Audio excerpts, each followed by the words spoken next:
আমাদের চ্যানেলের সমস্ত গল্প শুনতে এক্ষুনি সাবস্ক্রাইব করুন আমাদের ইউটিউব চ্যানেলকে। বেল আইকনে ক্লিক করতে ভুলবেন না সমস্ত গল্পের আপডেট এবং নোটিফিকেশন সবার আগে পাওয়ার জন্য। নমস্কার, ফিকশন হান্টে আপনাদের সবাইকে স্বাগত। আমাদের গল্পগুলো নোটিফিকেশন পাচ্ছেন তো আপনারা? বেল আইকনে ক্লিক করছেন তো? আমরা কিন্তু দেখতে পাচ্ছি আমাদের গল্প যারা শোনেন তার মধ্যে অধিকাংশ মানুষ কিন্তু বেল আইকনে ক্লিক করেন, অথচ অল নোটিফিকেশন অন করেন না। আবার অনেকে তো বেল আইকনে ক্লিকই করেন না। আপনাদের সবাইকে অনুরোধ, বেল আইকনটা অবশ্যই প্রেস করবেন এবং অল নোটিফিকেশন অপশনটা অন করে দেবেন। ফিকশন হান্টে আজ আপনারা শুনবেন লেখিকা তনিমা সাহার কলম থেকে একটি ভয়ের গল্প, রক্তাক্ত চিঠি। আজকের গল্প পাঠ ও গল্পের সূত্রধার আমি সায়ন্তন। শুনতে থাকুন ফিকশন হান্টে আজকের বিশেষ নিবেদন, তনিমা সাহার কলম থেকে রক্তাক্ত চিঠি।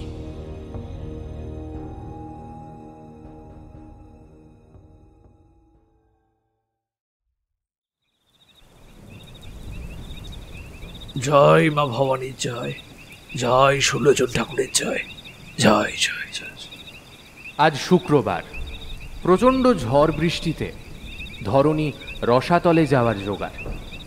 এমন দুর্যোগেও মা ভবানীর মন্দির চত্বরে গ্রামের সবাই এসে উপস্থিত হয়েছে। গ্রামের প্রতিটা মানুষের মুখ দিয়ে উচ্চারিত হচ্ছে জয় জয় মা ভবতারিণীর জয়, জয় জয় ষোলজন ঠাকুরের জয়। ঠাকুর ঠাকুর আমাদের মঙ্গল করুন, ঠাকুর ঠাকুর। পরানপুরের বহু পুরনো মন্দির মা ভবানীর মন্দির। কথিত রয়েছে মা ভবানী নাকি স্বয়ং এই মন্দিরে বসবাস করেন। প্রতি বছর একটা নির্দিষ্ট শুক্রবার রীতি মেনে মা ভবানী নিজে নাকি প্রধান পুরোহিত সুলোচন ভট্টাচার্যের শরীরে ভর করেন, সবার সমস্যার সমাধান করেন। আজ 5 প্রজন্ম ধরে এটাই চলে আসছে। পরানপুরের জমিদার লালমোহন রায়মশাইও প্রধান পুরোহিতকে খুব মেনে চলেন। প্রতি শুক্রবার পুজোর মাঝে একজন কুমারী নারীর বলি দিয়ে যজ্ঞ শুরু হয়।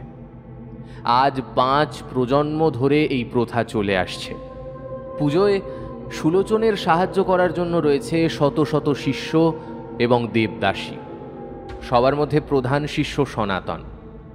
এই দেবদাসীরা এই মন্দিরেই অবস্থান করে মায়ের সেবা করে। এই দেবদাসীদের এই মন্দিরের বাইরে যাওয়ার অধিকার নেই। এরা সবাই প্রধান পুরোহিতের অধিকার প্রদস্থ।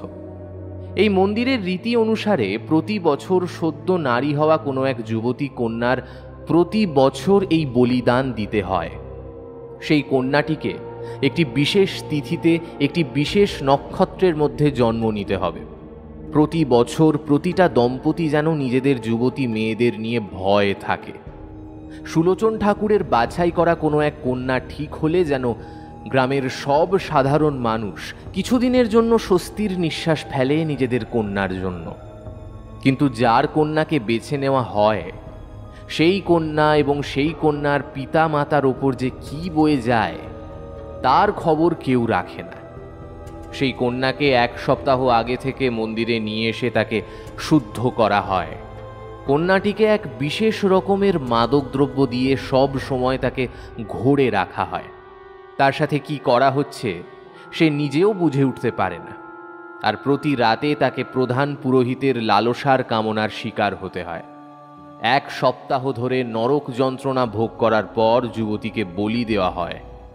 না না, ঠিক বলি দেওয়া নয়, যেন মুক্ত করা হয়। এই প্রথা বছরের পর বছর চলে আসছে। সমস্ত দেবদাসীরা প্রতি রাতে তটস্থ হয়ে থাকে। আজ কে হতে চলেছে প্রধান পুরোহিতের বিকৃত লালসার শিকার? কেউ প্রতিবাদ করতে পারে না। কেউ প্রতিবাদ করতে গেলে তার মৃত্যু অবশ্যম্ভাবী। যুগ যুগ মা ভবানীর পুজোর নামে এই অত্যাচার চলে আসছে। এই মন্দিরের অন্দরমহলের ঘটনা কেউ জানে না। সময়কাল তখন 20 শতাব্দীর শেষ ভাগ। মেঘের ভয়ঙ্কর গর্জনের সাথে ঝড়ের বিশাল তাণ্ডব। তার মাঝেই ভেসে আসছে কয়েকজনের কান্নার শব্দ। সেই কান্নার শব্দ যেন এই বিশাল ঝড়ের তাণ্ডবকেও হার মানিয়ে দিচ্ছে। মন্দির চত্বরের একপাশে জমিদার লালমোহন রায় নিজ ভঙ্গিমায় দাঁড়িয়ে রয়েছে। পাশেই লালমোহন রায়ের সহধর্মিণী এবং পরবর্তী প্রজন্ম 8 বছরের পুত্র সূর্যমোহন। মা ভবানীর সম্মুখে খাড়া হাতে নিয়ে দাঁড়িয়ে রয়েছে স্বয়ং সুলোচন ঠাকুর। পরনে গেরুয়া রঙের ধুতি এবং উত্তরীয়, হাঁড়ি কাঠে একটা বছর 12 যুবতীর মস্তক। যুবতীর শরীরে গেরুয়া রঙের শাড়ি, হাত দুটো পেছন দিক করে বাঁধা, পা দুটো বাঁধা। যুবতীটি বাঁচার জন্য ছটফট করছে, চোখ দিয়ে অনবরত জল গড়িয়ে পড়ছে। 8 বছরের সূর্যমোহন এক দৃষ্টিতে দৃশ্যটির দিকে তাকিয়ে আছে, যেন কোনো পাথরের মূর্তি। জমিদার গিন্নি ছেলেকে শক্ত করে ধরে রেখেছে, কিন্তু সূর্যমোহনের কোনো হেলদোল নেই। অদূরেই মন্দির চত্বরে একজোড়া দম্পতি করুণ আর্তনাদে কেঁদে চলেছে। কয়েকজন লেঠেল তাদের হাত পা বেঁধে রেখেছে, অসহায় হয়ে নিজেদের প্রিয় কন্যার দিকে এক দৃষ্টিতে তাকিয়ে রয়েছে। কি নিষ্ঠুর দৃশ্য! এমন নিষ্ঠুর দৃশ্য যেন কোনো বাবা মাকে দেখতে না হয়। হঠাৎ বজ্রপাতের শব্দ, সাথে সাথে হাজার ড্রাম, ঘণ্টা, কাঁসর বেজে উঠল সুলোচন ঠাকুরের নামে প্রতিধ্বনি। সুলোচন ঠাকুরের গলার একটা ভয়ঙ্কর শব্দ, নিষ্ঠুর দৃষ্টি। গ্রামবাসী সহ সবাই চোখ বন্ধ করে নিয়েছে। সবার হৃদয় কেঁপে উঠেছে, কিন্তু 3টে মানুষের চোখ খোলা রইল। যুবতীটির মাথাটা ঘাড় থেকে আলাদা হয়ে তার বাবা মায়ের কোলে গিয়ে পড়ল। এটা ঘটনাক্রম কিনা জানা নেই। নিজের আদরের কন্যার কাটা মাথাটা এভাবে নিজের কোলে এসে পড়াতে তনয়া জ্ঞান হারিয়ে স্বামীর বুকে লুটিয়ে পড়ল। আর কিশোর এক দৃষ্টিতে নিজের মেয়ের কাটা মাথার দিকে তাকিয়ে রইল। যুবতীর রক্তে ভিজে গেছে কিশোর তনয়ার কোলটা। কিশোর কাঁপা কাঁপা হাতে কিরণের রক্তাক্ত গালে হাত দিতে চাইল, কিন্তু পারল না। কিরণের চোখের দিকে তাকালো।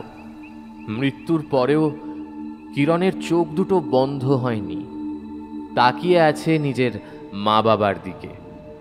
সুলোচন ঠাকুরের সারা শরীর কিরণের রক্তে রঞ্জিত হয়ে গেছে। সে নিষ্ঠুর দৃষ্টিতে কিরণের দিকে তাকিয়ে রয়েছে, যার হাত পা দুটো বাঁচার জন্য লড়াই করতে করতে এতক্ষণে স্থির হয়ে গেল। কি কচি কচি হাত পা দুটো! কিরণের কাটা মাথাটা তনয়া কিশোরের কোলে এসে পড়লেও সেই কাটা মাথাটাও তাদের কপালে জুটল না। সুলোচনের শিষ্যরা এসে নিয়ে গেল মাথাটাকে। এবার কিরণের কাটা মাথা থেকে নেমে আসা রক্ত দিয়ে স্নান করানো হবে মা ভবানীকে। সূর্যমোহন এতক্ষণ নীরবে এই দৃশ্যটা দেখে চলেছিল, কিন্তু কিরণের হাত পা দুটো স্থির হয়ে যাওয়ার সাথে সাথে সে নিজেও নিস্তেজ হয়ে ভূমিতে পড়ে গেল। জমিদার লালমোহন রায় নিজের পুত্রকে নিয়ে ব্যতিব্যস্ত হয়ে পড়লেন। অদূরেই একটা তাল গাছের ওপর বিশাল শব্দে বাজ পড়তেই তাল গাছে আগুন লেগে গেল। তারপর বিশাল ঝংকারে পৃথিবী ভেদ করে যেন বৃষ্টি নেমে এলো। প্রকৃতির এমন বিধ্বংসী রূপ দেখে গ্রামবাসীরা ভয় পেয়ে যে যেদিকে পারল ছুটে পালালো। কিন্তু কিশোর তনয়া তখনও মন্দির চত্বরে ঠায় বসে। হঠাৎ করেই কিশোর উঠে দাঁড়ালো, বলল, এসব অত্যাচার কতদিন চলবে মা? তোমার চোখের সামনে তোমার কন্যাকে বলি দেওয়া হলো, আর তুই তার রক্তে স্নান করবে? এতটা নিষ্ঠুর তুমি! আজ থেকে তোমার ওপর আমার ভরসা উঠে গেল। আমি তোমাকে অভিশাপ দিচ্ছি, যতদিন না এর সুবিচার হচ্ছে ততদিন তোমার এই মন্দিরে কেউ পুজো করবে না। তুমি ততদিন পর্যন্ত অমুক্ত থাকবে, তোমার ভক্তরা তোমায় ঘৃণার চোখে দেখবে। এই ঘটনার পর থেকে কিশোর তনয়াকে আর কেউ কখনো দেখেনি। কথিত আছে ওরা নাকি নদীর জলে ঝাঁপ দিয়ে আত্মহত্যা করেছে। সেই দিন পুজো শেষে সুলোচন ঠাকুর বাড়ি গিয়ে খবর পেল ওনার ছোট বৌমা ললিতার প্রসব বেদনা উঠেছে। আতুর ঘরে ক্রমাগত ললিতার চিৎকার ভেসে আসছে। অবশেষে একটা বাচ্চার কান্নার শব্দ পাওয়া গেল। বাইরে এতক্ষণ ধরে চলতে থাকা ঝড় বৃষ্টি তাণ্ডব থেমে গেল। সুলোচন ঠাকুরের মুখে হাসি ফুটে উঠল।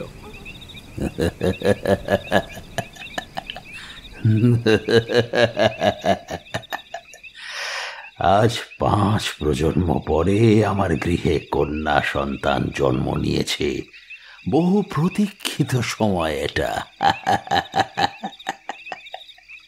ধাইমা আবার ভেতরে গিয়ে কন্যাটিকে বাইরে এনে সুলোচন ঠাকুরের কোলে তুলে দিলে ঠাকুর দেখলেন শিশুটি অপরূপ সুন্দরী। স্বয়ং মা গৌরী যেন তার ঘরে এসেছে। পূর্ণিমার চাঁদের মতো ফুটফুটে ফর্সা, মাথায় ঘন কালো চুল, পিটপিট করে সুলোচন ঠাকুরের দিকে তাকিয়ে রয়েছে। চোখ দুটো অসম্ভব মায়াবী। ঠাকুর সবার উদ্দেশ্যে বলে উঠল, দেবী গৌরী আমার ঘরে এসেছে। আজ থেকে ওর নাম গৌরী। এত সব ঘটনায় কার কি হয়েছিল তা জানা হয়নি। তবে সেই মন্দিরে কিছুদিন পর কয়েকজন দেবদাসী মা ভবানীর সামনে গায়ে আগুন লাগিয়ে আত্মহত্যা করার পর মন্দিরটি বন্ধ হয়ে গেল। এতদিনে 20 বছর পেরিয়ে গেছে। সময় পেরোনোর সাথে সাথে পরানপুর গ্রামটাও খানিকটা উন্নত হয়েছে। গ্রামে শিক্ষার আলো প্রবেশ করেছে। আগের তুলনায় কুসংস্কার এখন অনেক কম। লালমোহনের জমিদার প্রথা বা প্রধান পুরোহিত সুলোচনের রাজত্ব প্রায় শেষ। গ্রামের মানুষদের এখন খুব বেশি ভয় ভয় বাঁচতে হয় না। বলি প্রথা নিশ্চিহ্ন হয়ে গেলেও ভয়ের কারণটা শেষ হয়নি। সবথেকে বড় কথা, সুলোচন এখন এই অঞ্চলের এমপি পদে নিযুক্ত। টিকিট। লালমোহনবাবু হাসলেন। সামনে বসে থাকা ব্যক্তিটির দিকে তাকিয়ে মুচকি হেসে বললেন, ভালো আছো তো? সামনে বসে থাকা ব্যক্তিটি তরকারিতে লুচির টুকরোটা গুঁড়িয়ে মুখে পুড়ে বলল, একদম। ফিরে আসছো কবে? শীঘ্রই। নাও না নাও, তাড়াতাড়ি খাও। আমি নিজে হাতে খাবারটা বানিয়েছি। তাড়াতাড়ি ফিরে আসো, আমি তোমার অপেক্ষায় আছি। আসলে আমার শরীরটাও তো ভেঙে যাচ্ছে, এটা তোমায় মনে রাখতে হবে। সে মুচকি হাসল, নিজের খাবারে মন দিল। ভট্টাচার্য পরিবারে খুশির হাওয়া। আজ ভট্টাচার্য পরিবারের সব থেকে আদরের সদস্যা গৌরীর জন্মদিন। বাড়ির সবার আদর যত্নে প্রস্ফুটিত পুষ্পের মতোই নিষ্পাপ গৌরী বেড়ে উঠেছে। যত বড় হয়েছে ততই যেন গৌরীর সৌন্দর্য বেড়েই চলেছে। গৌরীর মুখে কোনো রকম কোনো পাপের ছায়া নেই। বরং গ্রামের মধ্যে কথিত রয়েছে যে গৌরীর মুখের দিকে তাকিয়ে সমস্ত পাপ দূরীভূত হয়ে যায়। সুলোচন ঠাকুর নিজের এই আদরের নাতনিকে নিয়ে বড্ড বেশি গর্ব করেন। বর্তমানে সুলোচন ঠাকুরের প্রাণ তার এই আদরের নাতনি। গৌরীর জন্মদিনটা বরাবরের মতোই এবারেও খুব ধুমধাম করেই পালন করা হবে। বাড়ির সবাই সকাল সকাল উঠে তার সরঞ্জাম করছে। গৌরীও মা জেঠিমাদের পায়ে পায়ে ঘুরছে। সুলোচন ঠাকুর চেয়ারে বসে খবরের কাগজ পড়ছে। পাশেই বসে রয়েছে ঘটক ঠাকুর চয়ন। তিনি বলছেন, তো পুরোহিত ঠাকুর, নাতনি তো দেখতে দেখতে বড় হয়ে গেল, তো পাত্র দেখবো নাকি? আমার হাতে কিন্তু বেশ কিছু ভালো ভালো পাত্র রয়েছে। সুলোচন ঠাকুর খবরের কাগজ থেকে দৃষ্টি সরিয়ে উঠোনে মা জেঠিমাদের পায়ে পায়ে ঘুরতে থাকা গৌরীর দিকে তাকালো। গৌরীর ঠোঁটের কোণে হাসি দেখে তার ঠোঁটেও হাসি ফুটে উঠল। কিছু বলছেন না ঠাকুর? কিছু বললি চয়ন? হ্যাঁ, ওই পাত্র দেখার ব্যাপারটা। গৌরী বড় হয়ে গেল, তাই না চয়ন? এবার পাত্র দেখতে হবে, বিয়ে দিতে হবে। গৌরী আমার থেকে দূরে চলে যাবে, আমি কি নিয়ে থাকবো? তা তো দিতেই হবে পুরোহিত ঠাকুর। মেয়ে মানেই তো তাকে বিয়ে দিয়ে শ্বশুর বাড়ি পাঠাতে হবে। সুলোচন ঠাকুর এই কথার প্রত্যুত্তরে অতিরিক্ত শব্দ করলেন না। গৌরী এসে দাদুর গলা জড়িয়ে বলল, দাদু ভাই, এবার আমি আমার কলেজের কয়েকজন বন্ধুকে নিমন্ত্রণ করি, ওরা আমাদের বাড়ি দেখতে চায়। জানো, আমি ওদের কাছে আমাদের বাড়ির গল্প করেছি। আমাদের বাড়ি কত ঐতিহাসিক তা শুনে ওরা আমাদের বাড়ি দেখতে চায়। গৌরীর আবদারে না করে উঠতে পারলেন না সুলোচন ঠাকুর। তিনি সম্মতি জানাতেই গৌরী শিশুদের মতো লাফিয়ে উঠে খিলখিলিয়ে হেসে বলল, যাই গিয়ে ওদের ফোন করে জানিয়ে দিই, বিকেলে চলে আসতে বলি তাহলে। গৌরী সোজা ঘরে চলে গেল। বিছানার ওপর পড়ে থাকা ফোনটা নিয়ে কয়েকটা নাম্বার বের করে ডায়াল করলো। কনফারেন্স লাগিয়ে কানে হেডফোন গুঁজে সোজা ছাদে চলে গেল। ছাদে গিয়ে ছাদের কর্নারে নানা রকম ফুটে থাকা ফুলগুলো স্পর্শ করল। কনফারেন্স কলটা ততক্ষণে লেগে গেছে। ওপাশ থেকে কয়েকজন মেয়েদের কণ্ঠ শোনা যেতে গৌরী বলল, হ্যালো, এই জানিস দাদুভাই এবারে সম্মতি দিয়েছে। আজকে বিকেলের মধ্যে তোরা কলেজের গ্রাউন্ডে চলে আয়, আমি ওখানে গিয়ে তোদের পিক করে নেব। ওর দৃষ্টি ততক্ষণে চলে গেছে অদূরেই দাঁড়িয়ে থাকা ওদের বাড়ির দিকে, এক দৃষ্টিতে তাকিয়ে থাকা যুবকটির দিকে। যুবকটিকে দেখে গৌরীর চঞ্চল হৃদয়ে একটা শীতল স্রোত বয়ে গেল। এমন অনুভূতি আগে আর কখনো কারোর প্রতি হয়নি। গৌরী এক দৃষ্টিতে তাকিয়ে রইল যুবকটির দিকে। পরক্ষণেই হুঁশ ফিরতে নিজেকে ধমকে উঠল, কি করছিস গৌরী? গৌরীর ভুরু কুঁচকে গেল। আবার যুবকটির দিকে তাকালো। বোঝার চেষ্টা করলো যুবকটি আসলে কার দিকে তাকিয়ে আছে। ওর মতোই কি তবে ওর দিকেই তাকিয়ে আছে? গৌরী নিজের ভাবনায় খানিকটা লজ্জা পেল। গৌরী ঝুঁকে পড়ল নিচের দিকে। যুবকটির চোখের আড়ালে গেল। ছাদের কার্নিশে নকশা কাটা কয়েকটা ছিদ্র রয়েছে, সেখান দিয়ে গৌরী যুবকটির দিকে তাকালো। দেখল যুবকটি আশেপাশে তাকাচ্ছে, কাউকে কি খুঁজছে। তার মানে ও লুকিয়ে পড়াতে কি ওকেই খুঁজছে? গৌরী কয়েক মুহূর্তে অনেক কিছু ভেবে নিল। তখনও ওর ফোনে কনফারেন্স কল চলছে। গৌরী ওর মাথাটা খানিকটা উঁচু করে তাকালো। দেখল যুবকটি এখনো খুঁজে চলেছে। গৌরী এবার সাহস করে উঠে দাঁড়ালো। চঞ্চল যুবকটি ওকে দেখতে পেয়ে আবার স্থির হয়ে গেল। যুবকটির ঠোঁটের কোণে হাসি ফুটে উঠল। গৌরী তা দেখে আবার বসে পড়ল। ঠোঁটের কোণে হাসিটা চওড়া হলো। সেই হাসিতে লাজুকতার পরিমাণ যেন বেশি। গৌরী আবার মাথা উঁচু করে তাকাতে দেখল যুবকটি আবার চঞ্চল হয়ে উঠেছে। গৌরীর বেশ ভালো লাগলো এই লুকোচুরি খেলা। এদিকে গৌরীর বান্ধবীরা ফোনের মধ্যে ওকে ডেকেই চলেছে। তোদের আমি একটু পরে ফোন করছি। কথাটা বলে আর কিছু না শুনে ফোনটা কেটে দিয়ে ওখান থেকে হামাগুড়ি দিয়ে সিঁড়ির কাছে এসে উঠে দাঁড়ালো। আড়াল থেকে আরেকবার যুবকটিকে দেখে নিয়ে ঠোঁট চেপে হেসে সিঁড়ি বেয়ে নিচে নেমে এলো গৌরী। গৌরীর চঞ্চল নুপুরের শব্দে সারা ঘর মুখরিত হলো। কে আপনি? আমাদের বাড়ির দিকে এভাবে উঁকি ঝুঁকে দিচ্ছেন কেন? কে কে কে? একটা মিষ্টি কণ্ঠস্বর কানে আসতেই যুবকটি এক প্রকার চমকে উঠে পেছনে ফিরল। পেছনে ফিরে গৌরীকে দেখে ভীষণ পরিমাণে অবাক হলো। সে বোধহয় গৌরীকে আশা করেনি। সে যে এখানে চলে আসবে সেটা ভাবতেও পারেনি। গৌরী যুবকটির মুখাভাব দেখে ঠোঁট চেপে হেসে বলল, আমাকে চিনতে পারছেন না বুঝি? যুবকটি প্রত্যুত্তর করল না। কাঁপা কাঁপা গলায় বলল, আমি আসছি। যুবকটি চলেই যাচ্ছিল, গৌরী গিয়ে যুবকটির সম্মুখে দুহাত মেলে দাঁড়িয়ে পড়ল। তারপর বলল, আসছি মানে? উত্তর দিয়ে যান।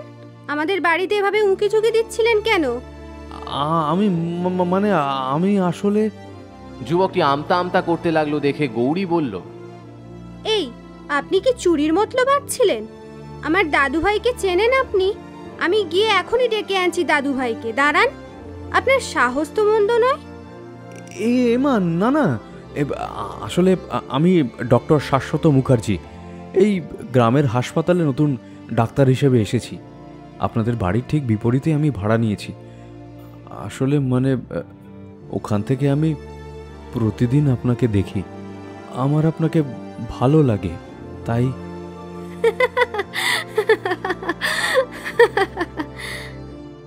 গৌরী হেসে উঠল। বেশ ভালো লাগলো ওর ছেলেটাকে।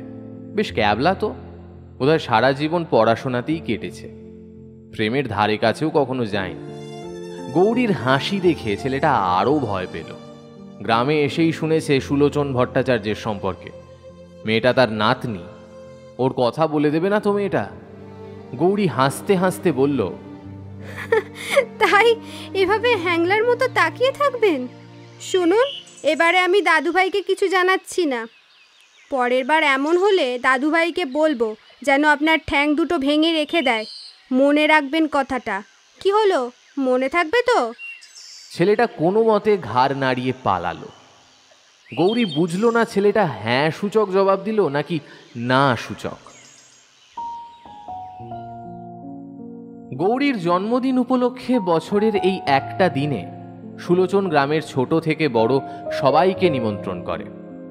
এত ধুমধাম, এত বড় আয়োজন সুলোচন হয়তো ভুলে গেছে 20 বছর আগেও এই দিনে গ্রামে কিরকম নারকীয় তাণ্ডব চালিয়ে গেছেন তিনি। আবার গ্রামের কিছু কিছু মানুষ এই দিনটাকে শোকের দিন হিসেবে পালন করে। সুলোচনের বড় ছেলে ত্রিলোচন বাবার যোগ্য উত্তরসূরি। মা ভবানীর মন্দির এইভাবে অভিশপ্ত হয়ে বন্ধ হয়ে না গেলে হয়তো পরবর্তী উত্তরসূরি তিনিই হতেন। ছোট ছেলের আবার এই দিকে কোনো মন ছিল না, তিনি অল্পতেই খুশি। পাশের গ্রামের প্রাইমারি স্কুলের টিচার হিসেবে সারাটা জীবন সাদামাটাভাবে কাটিয়ে দিতেই পছন্দ করেন। বিশাল বড় কেক হলরুমে রাখা হয়েছে। গৌরী রাজকন্যাদের মতোই একটা সাদা রঙের গাউন পরে দাদাদের হাত ধরে সিঁড়ি বেয়ে নিচে নেমে আসছে। ঠোঁটের কোণে একটা মুচকি হাসি, চারিদিকে তাকাচ্ছে। হঠাৎ তার নজরে আসে সবার মাঝে দাঁড়িয়ে থাকা শাশ্বতর দিকে। ওর দিকেই এক দৃষ্টে তাকিয়ে আছে। শাশ্বতর দৃষ্টি দেখে গৌরী মনে মনে হেসে বলে, ক্যাবলাকান্ত কিভাবে তাকিয়ে আছে দেখো। গৌরী শাশ্বতর দিকে একবার তাকিয়ে দৃষ্টি ফিরিয়ে নেয়। আজ সবার মধ্যমণি ও। কেক কেটে কেকের প্রথম অংশটা আগে সুলোচনের মুখের সামনে তুলে ধরে। সুলোচন হেসে কেকটা অল্প খেয়ে বাকিটা গৌরীকে খাইয়ে দেয়। সুলোচন চারিদিকে তাকিয়ে নিজের স্ত্রীকে জিজ্ঞেস করেন, জমিদার মশাই কই? না, এখনো আসেননি। ত্রিলোচন তো ফোন করেছে, কিন্তু উনি ফোন ধরছেন না। সুলোচন ব্যাপারটায় মনোযোগ দিতে যাবেন তার আগেই শাশ্বত এসে ফুলের বুকে বাড়িয়ে দিল ওনার দিকে। উনি তা গ্রহণ করে বললেন, ডাক্তার, হাসপাতালে সব ঠিকঠাক তো? শাশ্বত মৃদু হেসে মাথা নাড়ল। এক পলক গৌরীর দিকে তাকিয়ে দৃষ্টি ফিরিয়ে নিল। সুলোচনের পাশে দাঁড়িয়ে থাকা সনাতন বলল, গুরুজি, গ্রামের নতুন ডাক্তারের নামে বেশ সুনাম ছড়িয়েছে, কিন্তু কম বয়স অথচ বেশ অভিজ্ঞ। নিজের এককালীন সব থেকে বিশ্বস্ত শিষ্যের মুখে কথা কানা শুনে শাশ্বতর দিকে এক দৃষ্টিতে তাকিয়ে থাকল। এত কিছুর মাঝে উনি লালমোহন রায়ের কথা সম্পূর্ণরূপে ভুলেই গেলেন। পরের দিন সকালবেলা লালমোহনবাবুর প্রাসাদে কিছু পুলিশের গাড়ি দেখে খানিকটা চমকে উঠল গ্রামবাসীরা। সকাল সকাল আবার কি হলো? সবাই বাইরে থেকে উঁকি দিয়ে দেখতে চেষ্টা করল। ভেতরের অবস্থা কেউ কিছু বুঝতে পারল না। সোফায় বসে বসে সুলোচন চিন্তিত দৃষ্টিতে তাকিয়ে আছে রাত পোশাক পরে ফ্লোরে পড়ে থাকা লালমোহনবাবুর বডিটার দিকে। বডিটা এখনো শক্ত হয়ে যায়নি। ইতিমধ্যে বডিটা পুলিশ ঘিরে ফেলেছে। পুলিশ ইন্সপেক্টর জনার্দন দত্ত বডিটা পরীক্ষা করে দেখে সুলোচনকে জিজ্ঞেস করলেন, আপনাকে উনি কখন ফোন করেছিলেন? আজ ভোর 3টে নাগাদ। উনি কি বলতে চেয়েছিলেন? তা তো জানি না, তবে ও শুধু আমাকে দুটো শব্দই বলেছিল, ও। তিনি আপনাকেই কেন ফোন করলো? আমি যতটা জানি ওনার জমিদারিতে আপনি মা ভবানীর মন্দিরে পুজো করতেন। তিনি নিজের ছেলেকে ফোন না করে আপনাকে ফোন করলো কেন?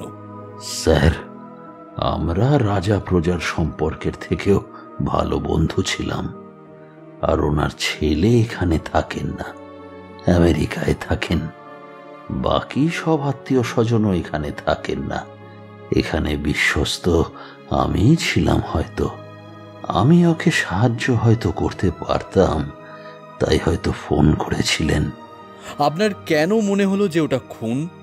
ওনার যথেষ্ট বয়স হয়েছে, উনি তো বার্ধক্যজনিত কারণেও মারা যেতে পারেন।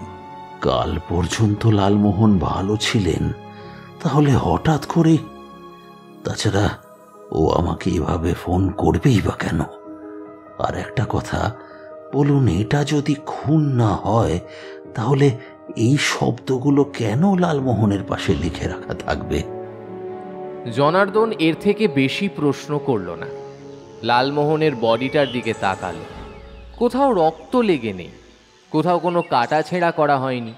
তবুও লালমোহন বাবুর বডিটার পাশেই রক্ত দিয়ে লেখা রয়েছে শ্রীকৃষ্ণের বাণী, यदा यदा हि धर्मस्व ग्लानिर्भवति भारत अभ्युत्थानधर्मस्य तदात्मानं सृजाम्यहं परित्राणाय साधूनां विनाशाय च दुष्कृतं धर्म संस्थापनार्थाय সম্ভবামি যুগে যুগে।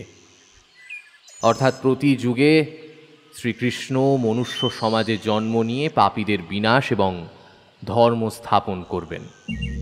এটা কেন লেখা হয়েছে তা কেউ বুঝে উঠতে পারল না। যাই হোক, লালমোহনবাবুর বডি নিয়ে পুলিশরা চলে গেলেন।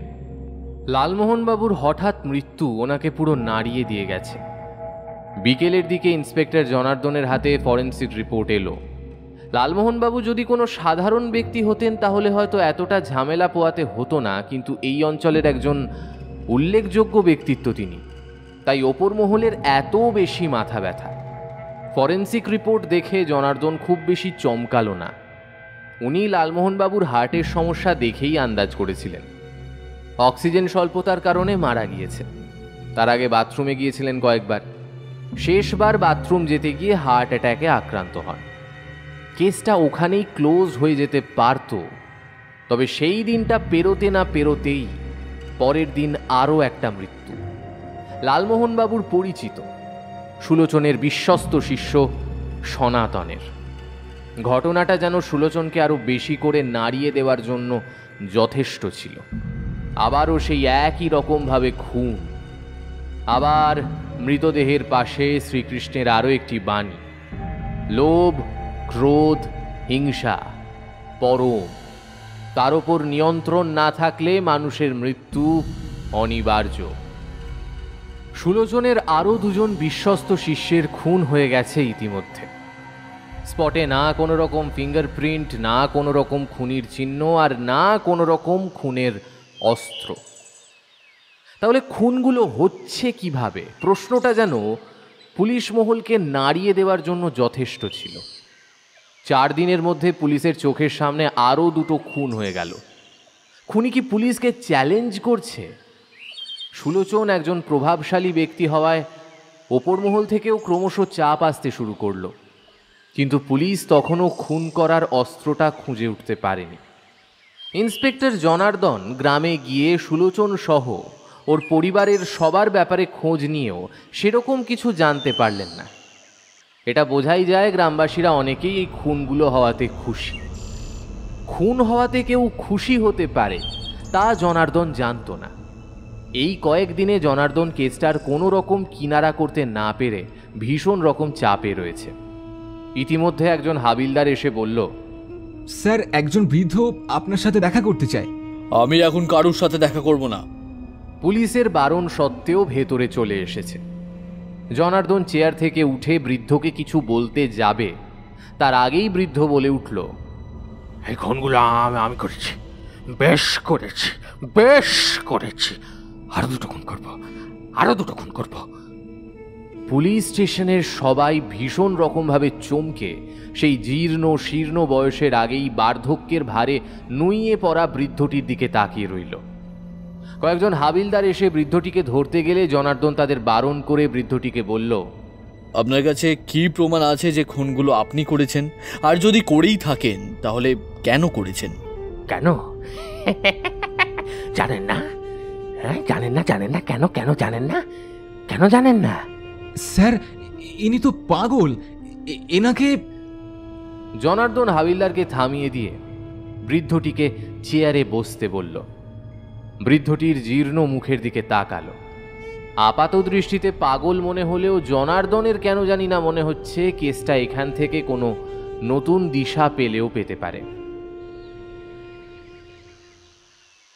পরের দিন সকালে স্বয়ং সুলোচনের বাড়ি থেকেই সুলোচনের বড় ছেলের লাশ বেরোতে পরিস্থিতি অন্যদিকে ঘুরে গেল। সুলোচন গোটা ঘটনায় বাকরুদ্ধ। মনের মধ্যে এতদিনের জমে থাকা ভয়টাকে চেপে রাখতে পারলেও বড় ছেলের মৃত্যুতে যেন ভেঙে পড়লেন। পুরো পরিবার সম্পূর্ণ শোকের ছায়ায় আবৃত। ইন্সপেক্টর জনার্দন ত্রিলোচনের বডির পাশে এবার একটা সাদা কাগজ পেলেন।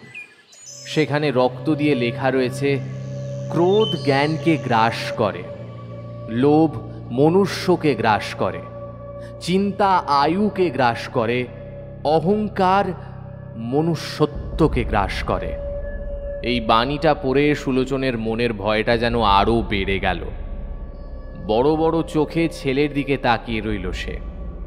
পুলিশ স্টেশনে অনবরত ওপর মহল থেকে কল আসছে। ত্রিলোচনের ফরেন্সিক রিপোর্ট এখনও আসেনি। এতদিনে পুলিশ কিচ্ছু করতে পারেনি দেখে ওপর মহল থেকে পুলিশের হাতে কেসটা নিয়ে সিবিআইকে দেওয়া হলো। সিবিআই অফিসার ঋত্বিক আচার্যর ওপর এই কেসটার তদন্তভার দেওয়া হলো। অফিসার ঋত্বিক আচার্য প্রথমেই গেলেন ফরেন্সিক ডাক্তারের কাছে। প্রতিবারের মতো খুনির কোনো ফিঙ্গারপ্রিন্টও পাওয়া যায়নি, বা কাগজের উপর লেখা রক্তেও কোন পশুর রক্ত তাও জানা যায়নি। তবে ফরেন্সিক ডাক্তার একটা নতুন খবর সেদিন দিলেন। তিনি অফিসার ঋত্বিকের দিকে তাকিয়ে বলে উঠলেন, বিষটা অ্যাকোনাইট। আমি প্রথমে বিষয়টা বুঝতে পারিনি, কিন্তু পরপর যখন এতগুলো মৃত্যু একইভাবে ঘটছে তখন আমার মনের সন্দেহটাকে পরীক্ষা করে দেখলাম। তাতে যা দেখলাম তা হলো বিষটা সত্যি অ্যাকোনাইট। অ্যাকোনাইট?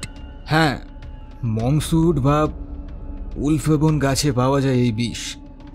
বিষক্রিয়ার ফলে প্রাথমিকভাবে ডায়রিয়া দেখা দেয়, বমি হতে থাকে। অতঃপর দ্রুত গতিতে হৃদযন্ত্রের অ্যারিথমিয়া, অক্সিজেন শূন্যতা এই সমস্ত তৈরি হয়। এর ফলে জন্ম নেয় শ্বাসকষ্ট, পাশাপাশি বিভিন্ন অঙ্গে দেখা দেবে অসারতা। হৃদযন্ত্র ও শ্বসনতন্ত্রের পক্ষাঘাতের ফলে বিষক্রিয়ায় আক্রান্ত ব্যক্তির মৃত্যু হবে।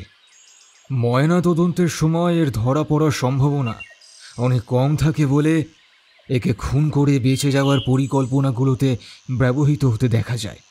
খুব সামান্য পরিমাণে এটি ব্যবহার করা হলে তা 2 থেকে 6 ঘন্টার ধীর গতির যন্ত্রণাদায়ক মৃত্যু ডেকে আনে। বেশি পরিমাণের ব্যবহার বয়ে আনে তাৎক্ষণিক মৃত্যু। খুনি অল্প পরিমাণে বিষটা দিয়েছে বলেই মৃত্যু হতে এতক্ষণ সময় লেগেছে। তার মানে এটা কি হতে পারে যে খুনি সম্ভবত ভিকটিমের কাছাকাছি আছে, ভিকটিমদের বন্ধু বান্ধবের মধ্যে কেউ? খুনি নিজে ভিকটিমকে এটা দিয়েছে, অথচ ভিকটিম বিশ্বাস করে খুনির কাছে এটা খেয়েছে, কিন্তু ভিকটিম নিজেও জানে না যে এটা বিষ। হ্যাঁ, আমি এটা ভাবছি। বিষটা তো সহজে পাওয়া যায় না, খুনি বিষটা পেল কিভাবে? তাছাড়া সবথেকে বড় কথা হলো, প্রতি ভিকটিম যদি একজন ব্যক্তির কাছ মৃত্যুর আগে বিষটা নিয়ে থাকে, তাহলে আমরা ভিকটিম যাদের সাথে মারা যাওয়ার 6-7 ঘন্টা আগে দেখা করেছে তাদের খোঁজ করলেই তো হয়। তা হয় না। আপনি প্রমাণ করবেন কিভাবে? আমাদের কাছে তো কোনো প্রমাণ নেই।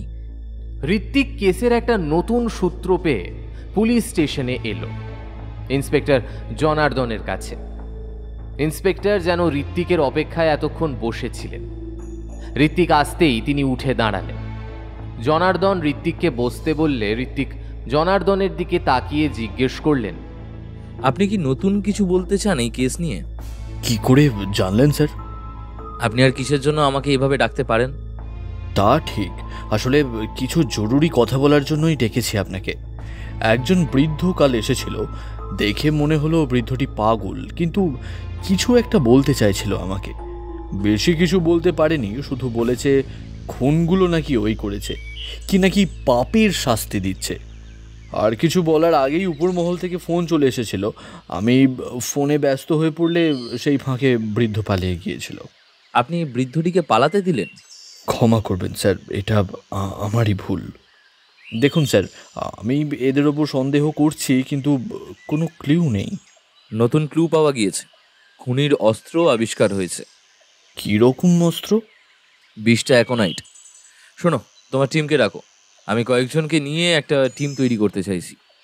পুলিশ সহ কয়েকজন সিবিআই অফিসারকে নিয়ে একটা টিম তৈরি হলে ঋত্বিক বলতে শুরু করলো। দেখুন, আমার ধারণা মতে খুনি খুব চালাক। সে রীতিমতো আমাদের দিকে চ্যালেঞ্জ ছুড়ে দিতে চাইছে। আমার মতে খুনির যদি খুন করে নিজেকে লুকিয়ে রাখার ইচ্ছে হতো, তাহলে খুনি আরও অনেকভাবে খুনগুলো করতে পারত। এখন বিজ্ঞান যথেষ্ট উন্নত। একজন খুনির মস্তিষ্ক দিয়ে যদি ভাবা যায়, তাহলে যদি খুনি সত্যি লুকিয়ে থাকতে চাইতো, তাহলে ভিকটিমের পাশে এভাবে শ্রীকৃষ্ণের বাণী লিখে দিয়ে যেত না। দেখুন, প্রথম খুনটার সময় মূলত খুনি ভিকটিমকে বিষটা বহু আগে দিয়ে থাকলেও খুনি একবার শেষবারের মতো ভিকটিমকে দেখতে এসেছিল এবং তখনই ওই রক্ত দিয়ে এই বাণীটা লিখে রেখেছে। বাকিদের ক্ষেত্রেও তাই, কিন্তু ত্রিলোচন ভট্টাচার্যের ক্ষেত্রে তা হয়নি। যাই হোক, আমি প্রথমে ধারণা করেছিলাম এটা কোনো সাইকো কিলারের কাজ হতে পারে, একজনকে এত যন্ত্রণা দিয়ে মারা। কিন্তু এখন দেখা যাচ্ছে এটা একটা প্রি প্ল্যান মার্ডার এবং এই ব্যক্তিদের কোনো আপনজন এইসব করছে, যে এই ব্যক্তিদের সমস্ত খুঁটিনাটি পুঙ্খানুপুঙ্খভাবে জানে। শ্রীকৃষ্ণের বাণীগুলো থেকে এটা বোঝা যায় যে এই ব্যক্তিগুলো, যারা অতীতে অনেক রকম খারাপ কাজের সাথে নিযুক্ত ছিল, হয়তোবা এখনও কিংবা খুনির কাছের কেউ এই ব্যক্তিদের দ্বারা ক্ষতিগ্রস্ত হয়েছে। এটা হতে পারে প্রতিশোধের উদ্দেশ্যে খুনগুলো করা। সুলোচন বাবুর বাড়িটাকে পাহারা দেওয়ার ব্যবস্থা করো। ও, লালমোহন বাবুর ছেলে কোথায়? এই পুরো কেসে ওনার নাম একবারও শুনলাম না। স্যার, উনি তো আমেরিকা থেকে এখনও ফেরেননি, এখন নাকি সময় হবে না। আজকালকার ছেলেপিলে বাপ খুন হয়েছে তাও এলো না। 25 ঘন্টা 32 মিনিট পরের ঘটনা। একটা ভয়ঙ্কর স্বপ্ন দেখে সুলোচনবাবুর ঘুমটা ভেঙে গেল। ঘুম থেকে উঠেই গৌরীর নাম ধরে চিৎকার করতে শুরু করলেন। গৌরী, গৌরী, গৌরী, গৌরী। সুলোচন ললিতার দিকে তাকালো। ললিতার সারা মুখে ক্লান্তির ছাপ। বাড়ির কারোর অবস্থা ভালো নয়। সুলোচনের স্ত্রী বড় ছেলেকে হারিয়ে শয্যা নিয়েছেন, বড় বৌমাও কোনো কথা বলছে না। ত্রিলোচনের 2 ছেলেই চারিদিকে ছোটাছুটি করছে। সুলোচন ললিতার দিকে তাকিয়ে বলল, পদ্মকে একটা ফোন করো, খবরটা জানতে চাও। গৌরীর পরীক্ষা কখন শেষ হবে দেখো। ললিতা মাথা নাড়িয়ে ঘর থেকে বেরিয়ে গেলে সুলোচন বিছানা থেকে উঠে দাঁড়ালো। সুলোচনের পরিবারের সবাই শুধু সুলোচনের কুমারী মেয়েদের বলি দেওয়ার খবরটুকুই জানে। ওই মন্দিরের ভেতরে যে আরও কত কিছু ঘটে চলেছিল, বছরের পর বছর ধরে কেউ তা জানতে পারেনি। পদ্মলোচন এক প্রকার হাঁপাতে হাঁপাতে ঘরে ঢুকল। পদ্মলোচনের এমন ভয়ার্ত চেহারা দেখে ত্রিলোচনের বড় ছেলে চন্দন কাকাকে ধরে বলল, কি হয়েছে কাকু? গৌরী কোথায়? চন্দনের কথায় পদ্মলোচন ফ্যাল ফ্যাল করে তাকিয়ে রইল। ললিতা কাঁদতে কাঁদতে মাটিতে বসে পড়ল। গত কয়েকদিনের ঘটনা ওকে একেবারেই ভেঙে দিয়েছে। তার মধ্যে মায়ের মন সবসময় কু ডাকতেই থাকে।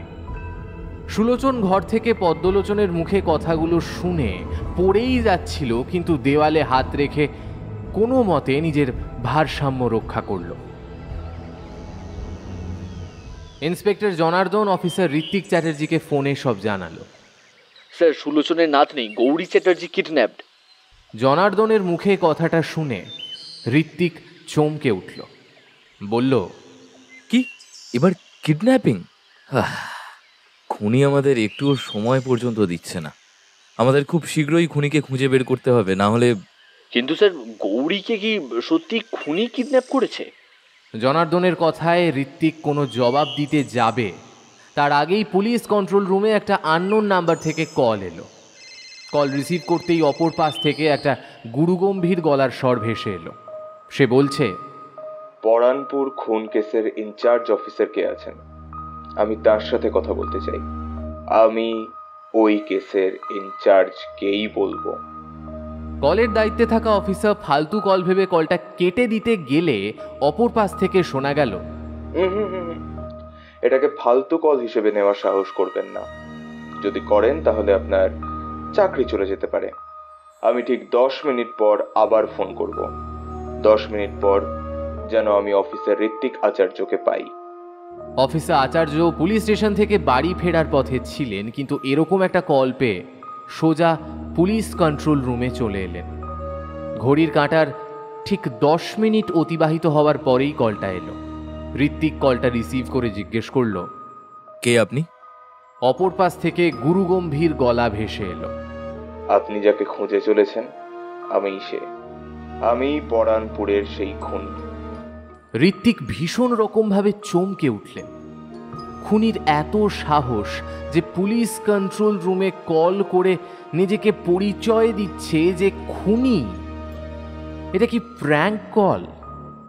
কথাটা ভেবে বিরক্ত হয়ে ফোনটা কেটে দিতে গেলে ওপাশ থেকে সেই গুরুগম্ভীর গলা বলল,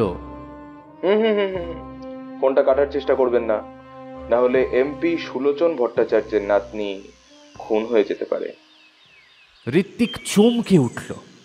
গৌরীর কিডন্যাপিং, এই খবরটা এখনো কেউ জানে না, তাহলে এই লোকটা জানলো কি করে? তাহলে কি? হ্যাঁ, আমি। আপনি হয়তো ভাবছেন এতগুলো খুন করার পর আমি কেন সুলোচন ভট্টাচার্যের নাতনিকে কিডন্যাপ করলাম। এটার উত্তরটাও আমি দিয়ে দিচ্ছি। আসলে কি বলুন তো, এই একঘেয়েভাবে খুন করে আমার আর পোষাচ্ছিল না, তাই ভাবলাম এবার একটা কিডন্যাপ করি। ঋত্বিক যে কোনো পরিস্থিতিতে মাথা ঠান্ডা রাখতে পারে, এটা ঋত্বিকের চারিত্রিক সবথেকে বড় বৈশিষ্ট্য। কিন্তু খুনির এমন খাপছাড়া কথাবার্তা যেন ওর শরীরের প্রতিটা লোম খাড়া করে দিল। ক্রোধে সামনে থাকা কম্পিউটারটাকে ভেঙে ফেলতে ইচ্ছে করল, তবু ঠান্ডা গলায় বলল, খুন কিডন্যাপ কি তোমার নিজস্ব সম্পত্তি যে তুমি যে কাউকে চাইলেই খুন করতে পারো, কিডন্যাপ করতে পারো? হ্যাঁ, তা বলতে পারেন বইকি। ঋত্বিক বুঝল খুনি ওর সাথে ঠান্ডা লড়াইয়ে নেমেছে। ঋত্বিক নিজেকে শান্ত করে বলল, দ্য মোস্ট ওয়ান্টেড মার্ডারার কি চাই এখন? এই তো কাজের কথায় এসেছেন। আমি আবার কাজ ছাড়া কিছুই বুঝি না, কাজ পাগল মানুষ। আমার এখনই সুলোচন ভট্টাচার্যকে চাই। আমি ওর সাথে কথা বলতে চাই। আমি আরো আধ ঘন্টা পরে ফোন করব। আধ ঘন্টার মধ্যে সুলোচন ভট্টাচার্যকে আমার সামনে হাজির করুন।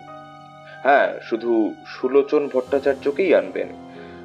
ওর পরিবারের বাকি কেউ এলে একদম ভালো হবে না। ফোনটা কেটে গেল। ঋত্বিকের পাশে থাকা হ্যাকার বলল, স্যার, খুনির ফোনটা কিছুতে ট্র্যাক করা যাচ্ছে না। খুনি হয়তো ভিআইপি নাম্বার ইউজ করে। ঠিক আধ ঘন্টা পর ফোনটা আবার বেজে উঠল। কলটা রিসিভ হতেই ঋত্বিকের পাশে বসে থাকা সুলোচন ভীষণ ক্রোধের সঙ্গে বলল, কে তুই? কে তুই? গৌরীকে ফিরিয়ে দে, না হলে তুই জানিস আমি কে? আমি না জানলে আর কে জানতে পারে আপনি কে? সুলোচন ভট্টাচার্য, ঠিক বললাম তো? সবাই ভীষণ রকম চমকে উঠল, একে অপরের মুখের দিকে তাকালো। ইনচার্জ অফিসার ঋত্বিক আচার্য বলল, আপনি কি চান? এতটুকু মেয়েটার জীবন নিয়ে আপনার কি লাভ? আমার কি লাভ? তাই তো, আমার কি লাভ? আমার কোনো লাভ নেই। আমার ভালো লাগে খুন করতে। ঋত্বিক রাগে হাতের মুঠো শক্ত করল, তবুও বলল, আপনি কি চান? যা চান তাই দেওয়া হবে, মেয়েটাকে ছেড়ে দিন। অপর পাশ থেকে কিছুক্ষণের নিস্তব্ধতা, তারপর শোনা গেল, আমি কি চাই? আমি কিছুই চাই না। ঋত্বিক কি বলবে খুঁজে পেল না। সহকারী অফিসারদের দিকে তাকালো। যে ফোন নাম্বারটাকে হ্যাক করার চেষ্টা করছিল সে বলল, স্যার, খুনির লোকেশন ট্র্যাক হয়ে গেছে। সেই অজানা ব্যক্তি নিজে থেকেই বলে উঠল, ঠিক আছে, আপনারা যখন আমার কাছে এতই ভিক্ষা করছেন, তাহলে চলুন একটা গেম খেলা যাক। আপনারা যদি গেমটা সঠিক সময়ে খেলে জিততে পারেন, তাহলে মেয়েটাকে আমি ফিরিয়ে দেব। কি গেম খেলতে হবে? আমরা তোমার ওপর বিশ্বাস করব কেন? মেয়েটা বেঁচে আছে সেটা আমরা কিভাবে বিশ্বাস করব? সেটা সম্পূর্ণ আপনাদের ব্যাপার, তবুও বলছি। আপনারা গেমে প্রথম পার্ট পার করতে পারলে আপনাদের মেয়েটির একটা অডিও ক্লিপ পাঠানো হবে। তাহলে আপনারা কি গেমটা খেলতে রাজি? আমি 5 মিনিট পর ফোন করব, তখন আপনাদের মতামত জানাবেন। ফোনটা কেটে গেল। Hello hello hello hello. Ritwik কয়েকবার হ্যালো হ্যালো করলেও কোনো উত্তর পাওয়া গেল না। ঋত্বিক সুলোচনের দিকে তাকিয়ে বলল, স্যার আমাদের গেমটা খেলতেই হবে, কিচ্ছু করার নেই। সুলোচন হতাশ হয়ে মাথা নামিয়ে নিল। 5 মিনিট পর আবার ফোনটা বেজে উঠল। রিসিভ করতেই ওপাশ থেকে ভেসে এলো, আপনারা নিশ্চয়ই রাজি? তাহলে চলুন শুরু করা যাক। আমি আপনাদের একটা লোকেশন বলবো, সেই লোকেশনে গিয়ে আপনারা এক দম্পতির কাছে গিয়ে জিজ্ঞেস করবেন তাদের অতীত, এবং সুলোচন ভট্টাচার্যকেও সাথে করে নিয়ে যাবেন।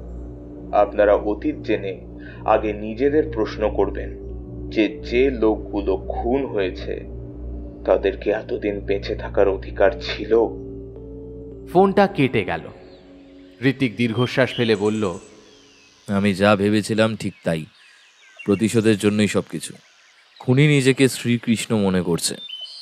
সময় নষ্ট না করে ওরা খুনির বলা লোকেশনের উদ্দেশ্যে রওনা দিল। গাড়িতে যতটুকু সময় বসেছিল ততটুকু সময়ের মধ্যে ঋত্বিক সুলোচনকে জিজ্ঞেস করল, আপনার কি কারোর সাথে পুরনো শত্রুতা রয়েছে? সুলোচন এবার আর কোনো জবাব দিল না। অতীতে এই প্রশ্নটা সুলোচনকে করা হলে সুলোচন বলেছিল, আমি রাজনীতির সাথে যুক্ত, আমার শত্রু থাকাটা কি অস্বাভাবিক? বস্তি এলাকা, কাদায় মাখামাখি চারিদিক। সুলোচন ধুতি তুলে নামলো এখানে। জনার্দন গিয়ে বস্তির একজনকে খুনির বলা নাম ঠিকানা জিজ্ঞেস করতেই সে বস্তির ভেতরে একটা ঘরের দিকে ইশারা করল। ওরা সবাই গিয়ে সেখানে পৌঁছতেই জনার্দন ভীষণভাবে চমকে উঠল। সে ঋত্বিককে বলল, এই সেই বৃদ্ধ স্যার। ঋত্বিকের কপালের ভুরু কুঁচকে এলো। বৃদ্ধ এবং তার স্ত্রী তখন চুলায় আগুন জ্বালাতে চেষ্টা করছে। ঘরের অবস্থা দেখেই বোঝা যায় ঘরের দীনতা। হঠাৎ বাইরে এতজন খাকি পোশাক পরা লোককে দেখে ওরা চমকে উঠল।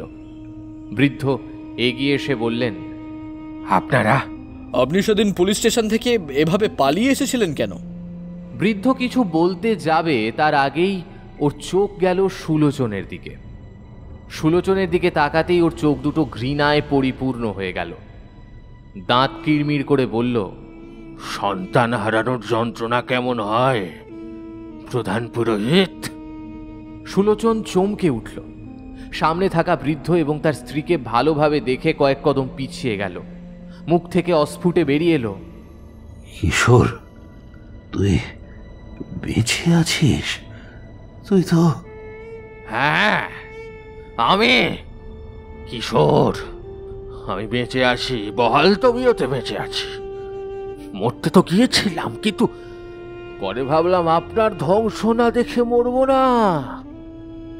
আমি সেই কিশোর যার 12 বছরের মেয়েটাকে বলি দেওয়ার নাম করে ধর্ষণ করে খুন করেছিলেন। আপনি কি ভেবেছেন হ্যাঁ আপনার পাপের সাজা থেকে আপনি মুক্ত হয়ে যাবেন? আমি আজ এতগুলো বছর ধরে অপেক্ষা করছি। আমার স্ত্রী কথা বলার শক্তি হারিয়েছে সেই থেকে। আমার ছোট্ট ছেলেটার আমি যত্ন নিতে পারিনি, তার ছেলেবেলাটা নষ্ট হয়ে গেছে। আমার সোনার সংসারটা ভেঙে গেছে। শুধু আমার জন্য নয়, না জানি কত লোকের যুবতী মেয়েদের বলি দেবার নাম করে খুন করেছেন আপনি। ঋত্বিক, জনার্দন সহ বাকিরা হতভম্ব হয়ে গেল এই সব কথা শুনে। জনার্দন বলল, আপনি জানেন আপনি কি বলছেন? জানি জানি জানি, আমি সব জানি। আমি পরানপুর গ্রামে গিয়ে প্রত্যেককে জিজ্ঞেস করুন, ওরা বলবে পরানপুরের ইতিহাস। জমিদার লালমোহন রায় এবং মা ভবানীর মন্দির প্রধান পুরোহিত মিলে প্রতি বছর কুমারী নারী বলি দিত। এখন সেই প্রথা উঠে গেছে, কিন্তু 20 বছর আগে পর্যন্ত সেই প্রথা অথচ ছিল। পরানপুরের প্রতিটা মানুষ ভয় ভয় বাঁচত। তারা না পারতো পালিয়ে যেতে, না পারতো বেঁচে থাকতে। ওই বাচ্চা মেয়েগুলোকে বলি দিতে ওদের হাত কাঁপতো না। কাঁপবে কিভাবে? হ্যাঁ, সালা নিজেদের ঘরের মেয়েকে তো আর বলি দিতে হচ্ছে না। আমাদেরকে ওরা মানুষ মনে করতো না। আর এই এই এই জানোয়ারটার সঙ্গ যারা দিয়েছে তারা সবাই মারা পড়েছে, দিনের পর দিন অত্যাচার করেছে। আর এই পিশাচটার মনে ভয় ঢুকেছে কারণ সন্তানকে হারিয়েছে। তুই নাতনিকে হারাবি, ওর পাপের ফল ওর সন্তানরা ভোগ করবে। হ্যাঁ? ঋত্বিক জনার্দন সমস্ত ঘটনা শুনে বিস্মিত, হতভম্ব। আজ থেকে 20 বছর আগেও নরবলির মতো প্রথা চালু ছিল। ঋত্বিক নিজেকে শান্ত করে জিজ্ঞেস করল, খুনগুলো কে করেছে? খুনগুলো আমি করেছি, আমি করেছি, আমি করেছি। এবার মরবে সুলোচনের নাতনি, ওকেও সেই কষ্টটা ভোগ করতে হবে যেটা আমরা এতদিন ধরে বহন করে চলেছি। হ্যাঁ, দেখুন, মিথ্যে কথা বলবেন না, বলে দিন খুনগুলো কে করেছে। যদি আপনার কথাই বিশ্বাস করে নিই যে সুলোচনই সব খুনগুলো করেছে, কিন্তু গৌরীর তো কোনো দোষ নেই, ও তো কিছুই জানে না। যদি হ্যাঁ, আপনি গ্রামে গিয়ে দেখুন, সেই গ্রামের ইতিহাস খুঁজে দেখুন, মা ভবানীর মন্দিরে যান, টাকা দিয়ে ভয় দেখিয়ে এই শালা সুলোচন ভট্টাচার্য আরো কতদিন সবার মুখ বন্ধ করে রাখতে পারবে?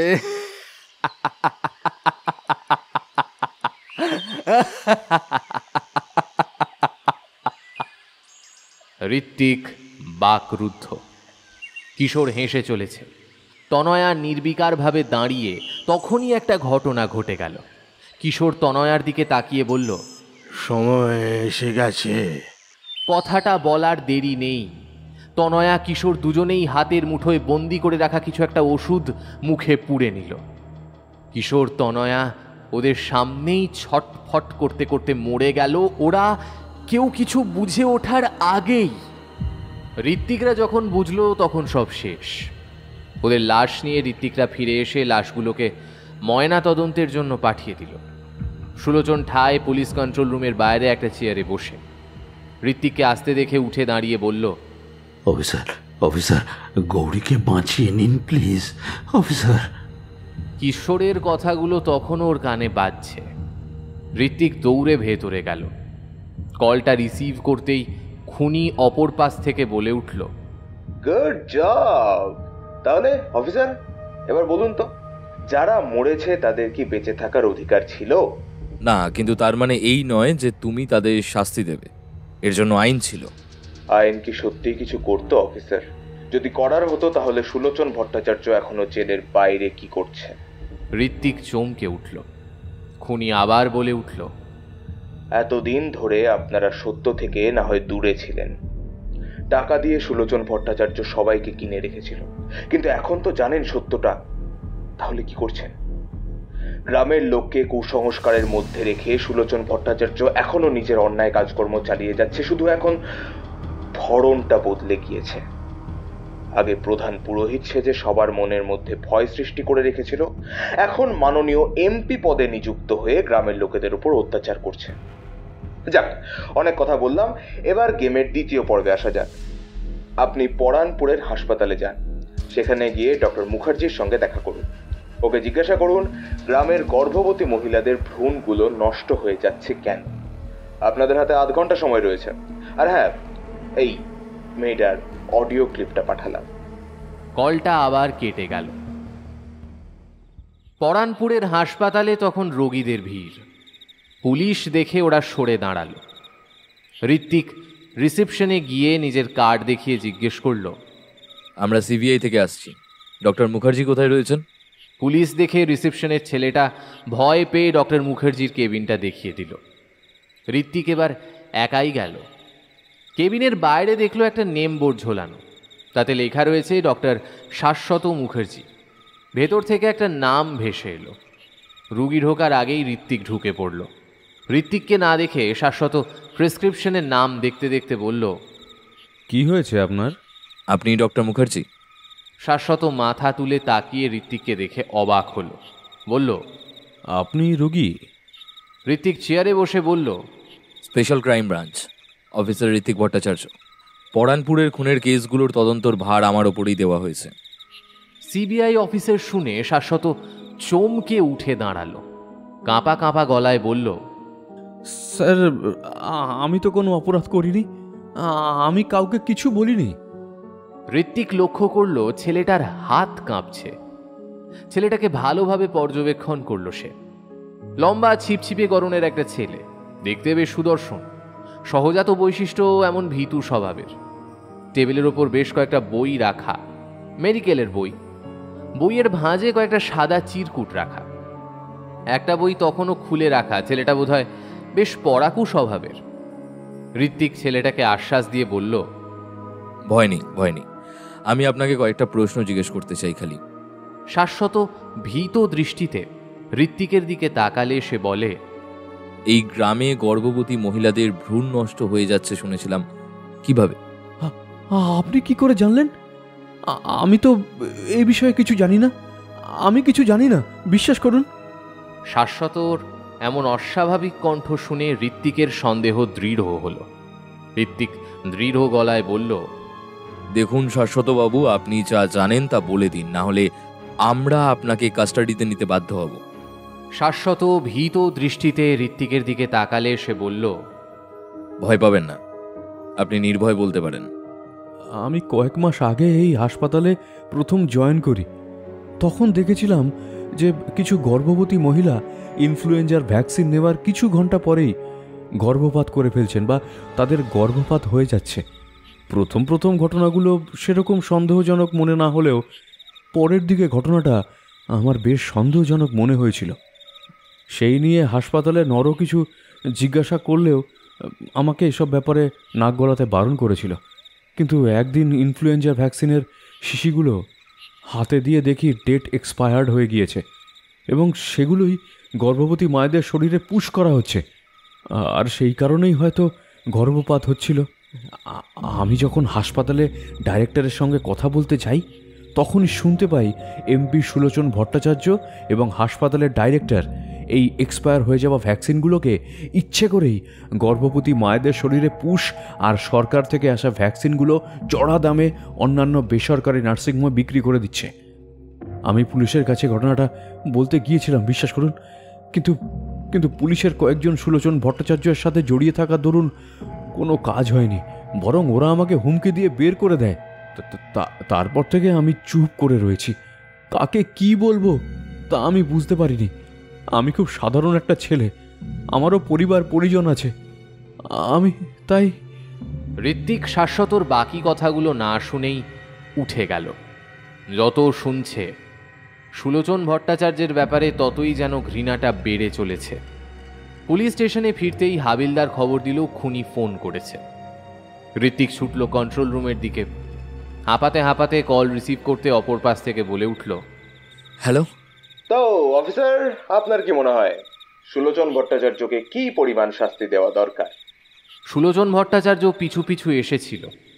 তিনি খুনির কথা শুনতে পেয়ে করুণ স্বরে বললেন, আমার পাপের শাস্তি দয়া করে আমার নির্দোষ নাতনিটাকে দিও না। তুমি যদি আমাকে মেরে ফেলতে চাও তাহলে মেরে ফেলো, কিন্তু গৌরীকে ছেড়ে দাও, ছেড়ে দাও।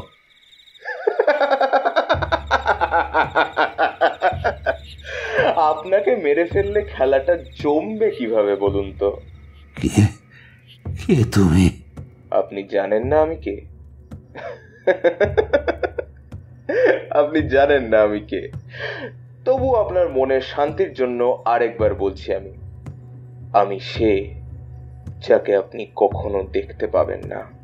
यदा यदा हि धर्मस्य ग्लानिर्भवति भारत अभ्युत्थानम धर्मस्य तदात्मानं सृजाम्यहम् परित्राणाय साधूनां विनाशाय च दुष्कृतां धर्म संस्थापनार्थाय संभवामि युगे युगे। আচ্ছা, বাদ দিন এসব। অফিসার, গেমের শেষ পার্টে আসা যাক।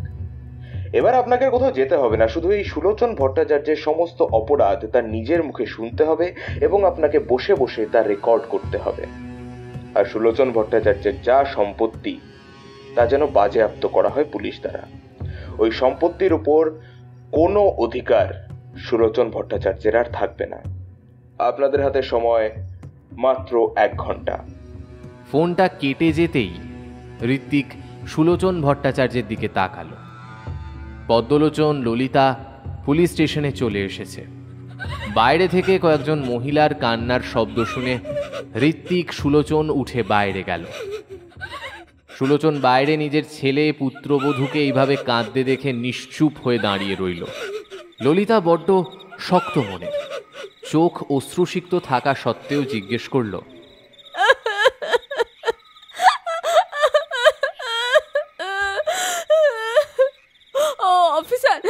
অফিসার, আমার মেয়ের কোনো খোঁজ পেলেন? আপনার মেয়েকে ফিরে পাওয়া হচ্ছে সম্পূর্ণ সুলোচন ভট্টাচার্যের ওপর নির্ভর করছে। পদ্মলোচন, ললিতা প্রশ্নবোধক দৃষ্টিতে সুলোচনের দিকে তাকালে সে ঋত্বিকের দিকে তাকিয়ে বলল, আমি রাজি। সুলোচন নিজের সমস্ত পাপের হিসেব দিয়ে বেরিয়ে এসেছে পুলিশ স্টেশন থেকে। পুলিশ অবশ্য সুলোচনকে অ্যারেস্ট করতে চেয়েছিল, কিন্তু সুলোচন বলেছিল, আমি পালাবো না। ছেলে পুত্রবধূর সাথে দৃষ্টি মেলাতে পারেনি সে। আজ যখন নিজের জীবনের সমস্ত হিসেব বসে বসে পুলিশ স্টেশনে দিচ্ছিল, তখন মনে হচ্ছিল কত বড় পৈশাচিক কাজ করে ফেলেছে সে। পুলিশ স্টেশন থেকে বেরিয়ে সোজা এসে মা ভবানীর মন্দিরের সামনে দাঁড়ালো। আজ বহু বছর ধরে মন্দিরটা বন্ধ পড়ে থাকায় জীর্ণ শীর্ণ রূপ ধারণ করেছে, ঠিক কিশোর তনয়ার মতোই। সুলোচন মন্দিরের বাইরে হাঁটু গেড়ে বসে পড়ল। করুণ স্বরে বলল, মা ভবানী, আমার পাপের শাস্তি আমার ওই ফুটফুটে নাতনিটাকে দিও না মা। আমার এতটুকু নাতনিটা ও জীবনটাকে এখনো ভালো করে দেখেনি।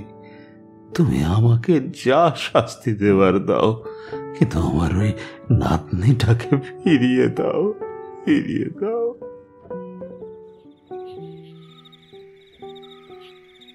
স্যার, খনির লোকেশন ট্র্যাক হয়ে গেছে। কথাটা শুনে ঋত্বিক চমকে উঠে চেয়ার ছেড়ে উঠে দাঁড়ালো। কিভাবে ট্র্যাক করা গেল বুঝতে পারল না সে, তবে কম্পিউটার স্ক্রিনে কয়েক মুহূর্ত তাকিয়ে ভীষণ রকম চমকে উঠল। লোকেশন দেখেই পুলিশ ফোর্স তৈরি করে ওরা ছুটল সেই লোকেশনের উদ্দেশ্যে। তার মানে তুমি তোমার করা পৈশাচিকতা স্বীকার করছো? তুমি অন্যায় করেছো, সেটা তুমি মানছো, তাই তো?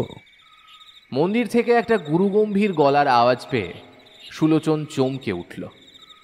সন্ধে নেমে আসায় বয়সের ভারে চোখে ছানি পড়া সুলোচন কাউকে দেখতে পেল না, তবে কণ্ঠস্বরটা ওর কানে ভাসতে থাকলো।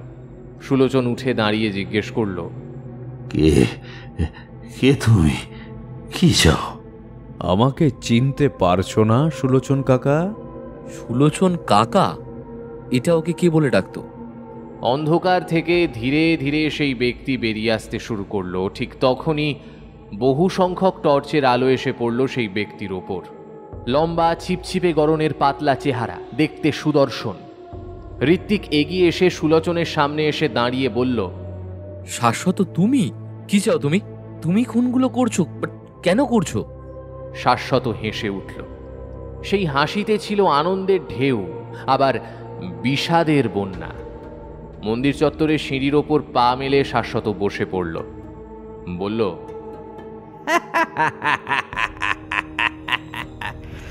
না না না না না না, ভয় নেই। সুলোচন ভট্টাচার্যকে আমি মারব না। ও মরে গেলে তো ও শাস্তি পাবে না। ও ধীরে ধীরে মরবে।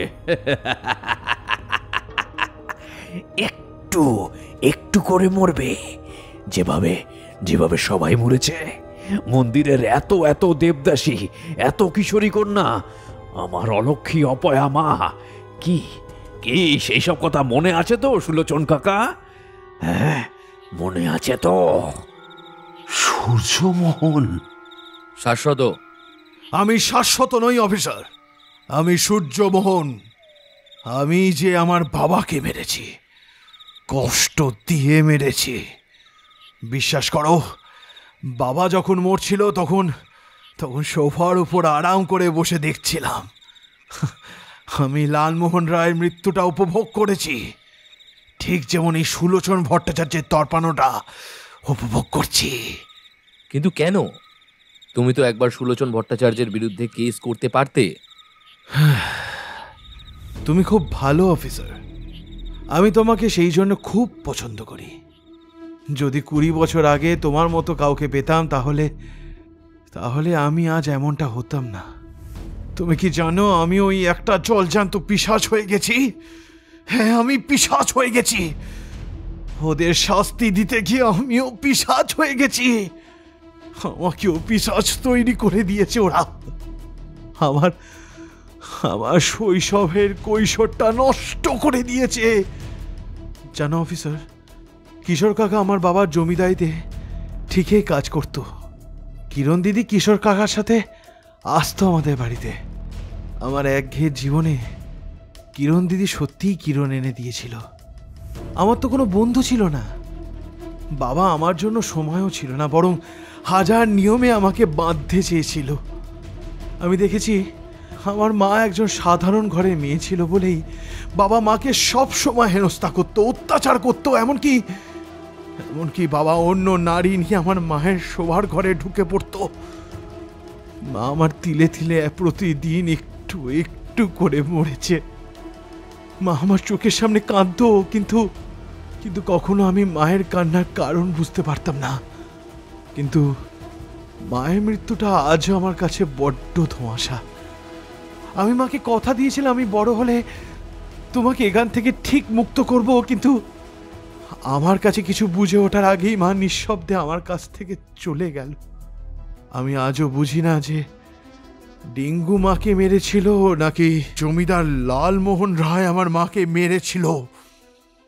লালমোহন রায় যদি একটা ডাক্তার দেখাতো আমার মাকে, তাহলে কি এমন হতো?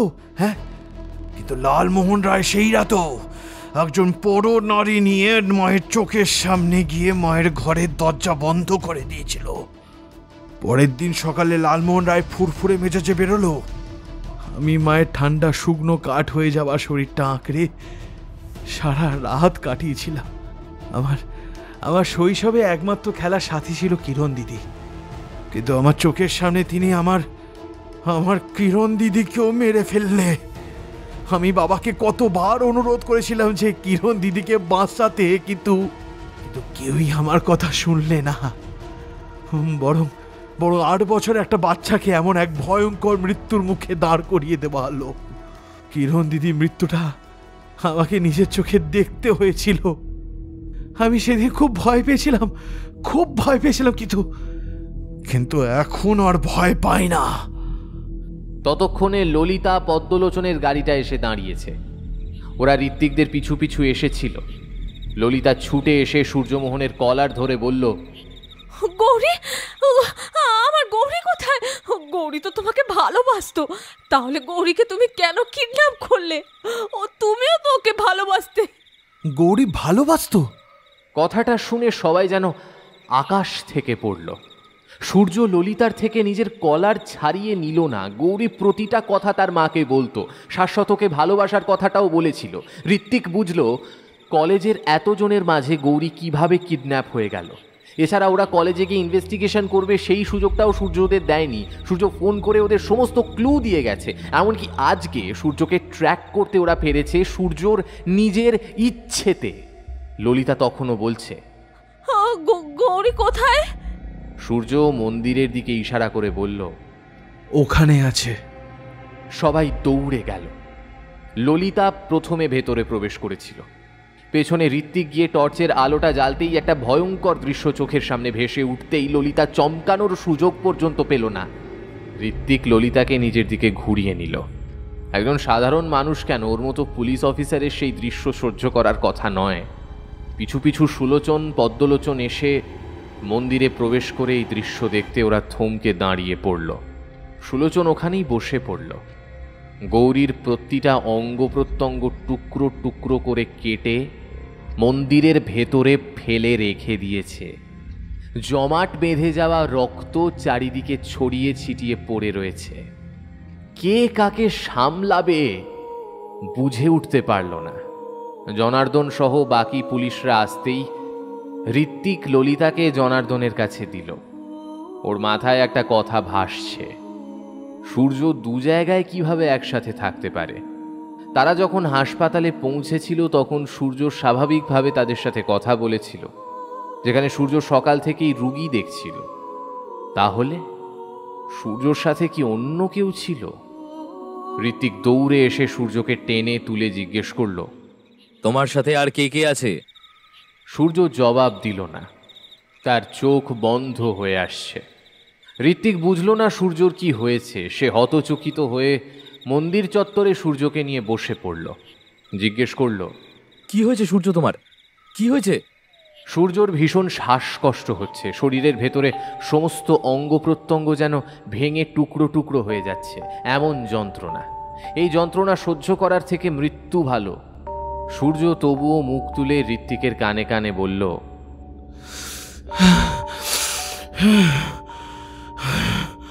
আমি আমি আমি পিশাচ হয়ে গেছি। আমি কি গৌরীকে ভালোবাসিনি? হ্যাঁ, আমি কি বাসিনি গৌরীকে ভালো? কি হয়েছে তোমার? আর বলতে পারল না কিছুই, মারা গেল। ঋত্বিক সূর্যকে ঝাঁকালো, কিন্তু সূর্যের কোনো সারা শব্দ পাওয়া গেল না। তার মৃতদেহটা শক্ত করে ধরে সূর্যর গালে কয়েকটা চড় মেরে বলল, এই তুমি মরতে পারো না। কিন্তু তখন আর কোনো উপায় নেই, কোনো লাভও নেই। ঋত্বিক সূর্যর মৃতদেহটা নামিয়ে দিয়ে পেছনে সেই ক্রন্দনরত মানুষগুলোর দিকে তাকালো।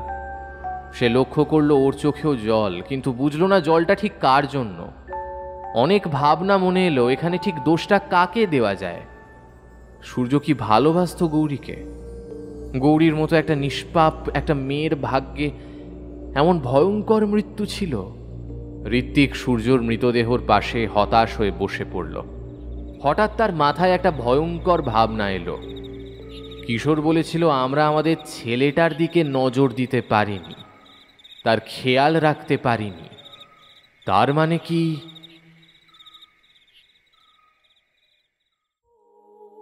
লোভ, ক্রোধ, হিংসা, লালসা, কামনা, ছলনা শব্দগুলো কখনো কারোর ভালো ডেকে আনতে পারে না।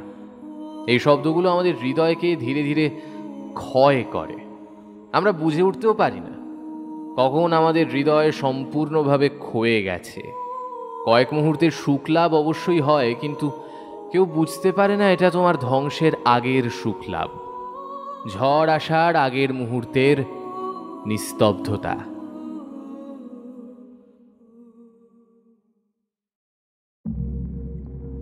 এতক্ষণ আপনারা শুনলেন রক্তাক্ত চিঠি, রচনা তনিমা সাহা। আজকের গল্প পাঠ ও গল্পের সূত্রধারে ছিলাম আমি, সায়ন্তন। অন্যান্য চরিত্রে আমার সাথে ছিল রুবিনা, তৃষা, প্রীতম, সৌম্যদীপ, দিব্যেন্দু, দুর্বা, নীল এবং প্রাহি। এই গল্পের নাট্যরূপ নির্মাণে ছিল দিশানি।